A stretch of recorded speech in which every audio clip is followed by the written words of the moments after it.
Dans un futur relativement éloigné, une jeune femme se tient devant un dangereux dispositif. Une technologie révolutionnaire à laquelle elle veut mettre un terme. Si elle réussit, le monde dira adieu à un capitalisme poussé à son paroxysme. Si elle échoue par contre, l'humanité pourrait bien être renvoyée à l'âge de pierre, ou finir happée par un trou noir. Bienvenue dans Bulle temporelle, deuxième partie, suite et fin.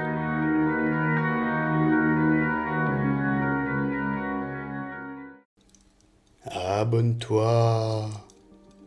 Abonne-toi. Bonne écoute. Pendant un temps, il n'y aura aucune loi pour administrer les écarts temporels que causeront ces bulles.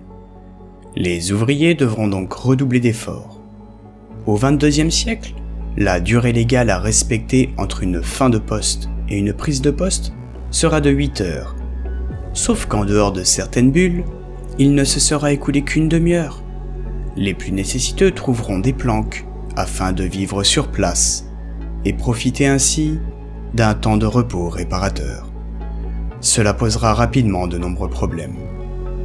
Comme la situation deviendra intenable, un moratoire verra le jour sur les bulles temporelles.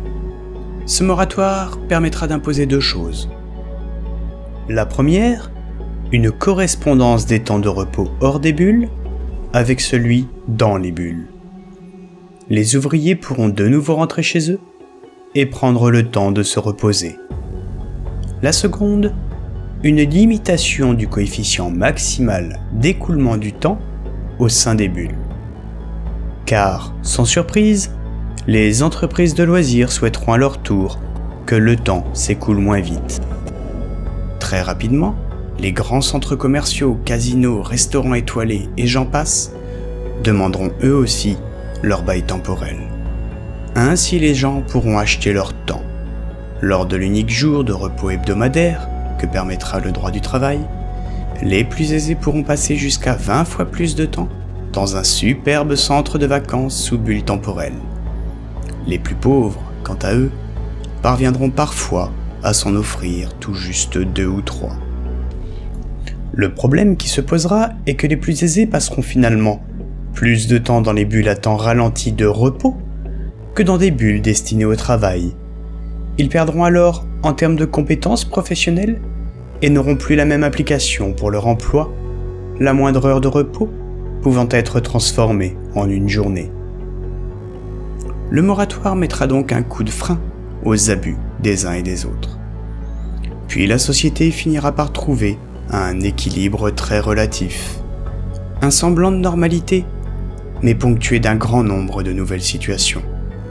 Les gens vivront tellement en décalage les uns avec les autres que les luttes sociales ne parviendront plus à s'organiser.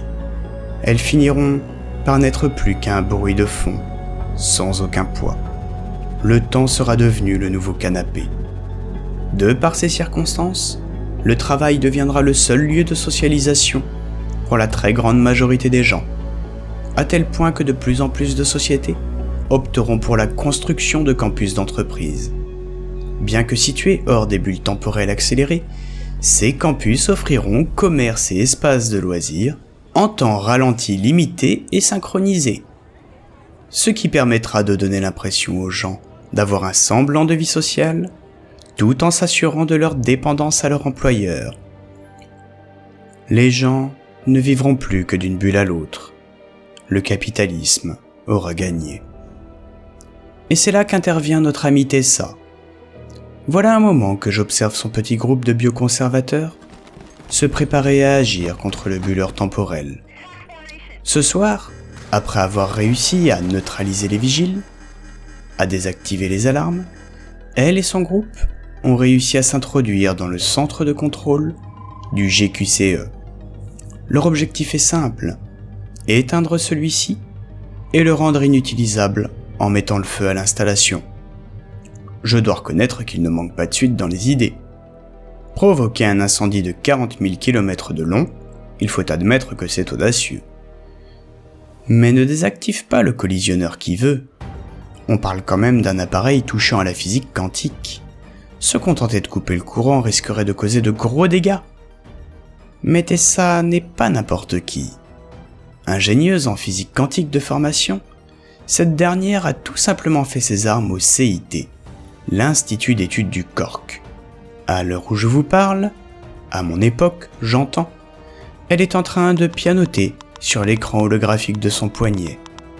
Après s'être connectée au serveur de contrôle du GQCE, elle doit maintenant passer par toute une série de procédures pour désactiver celui-ci. Et elle doit le faire sans commettre une seule erreur.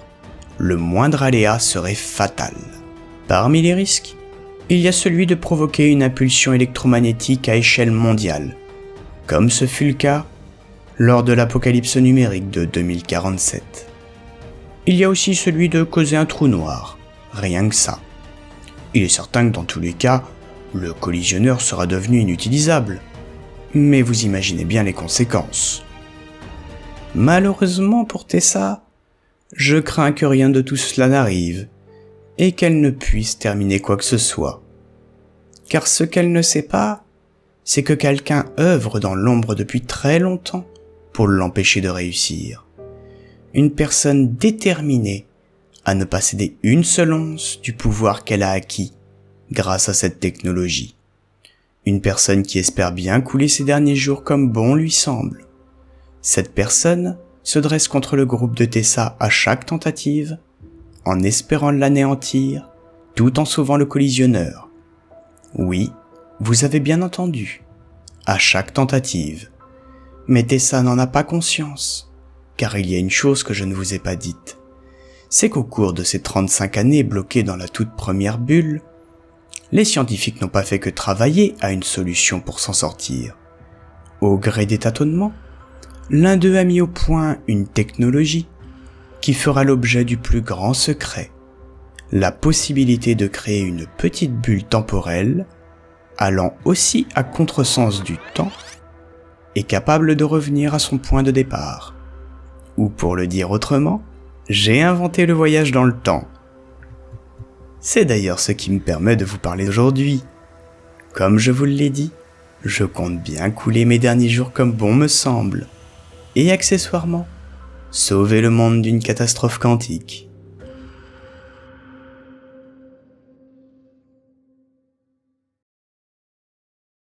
Merci d'avoir écouté cette histoire.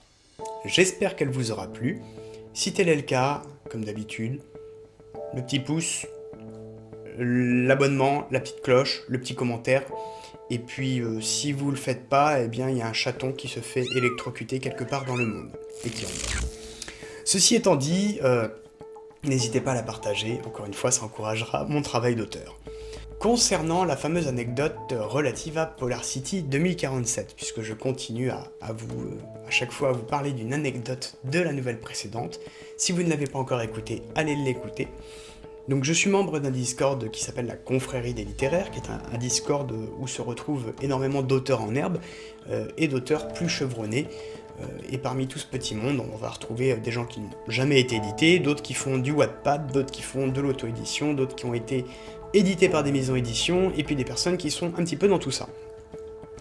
Et avec une vraie communauté vraiment sympa, et qui propose régulièrement des ateliers et des défis assez chouettes pour pousser les gens à écrire, à s'entraîner et à garder un rythme dans leur écriture. Donc c'est vraiment une chouette commu, même si je n'y suis pas forcément très actif.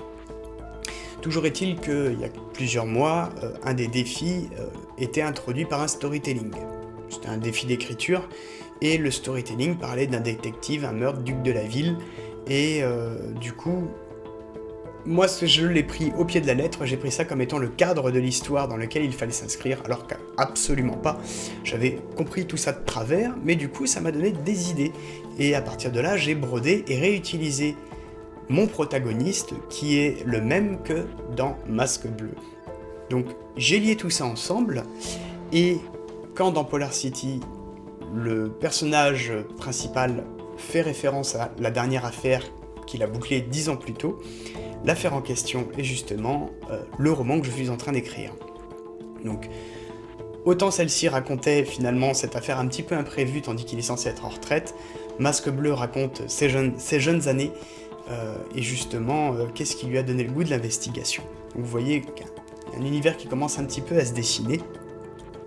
Et tout ça est également connecté avec les fantômes du métaverse. Peut-être que certains auront un peu compris comment, d'autres non. Vous aurez les réponses de toute façon qui vont arriver au fur et à mesure.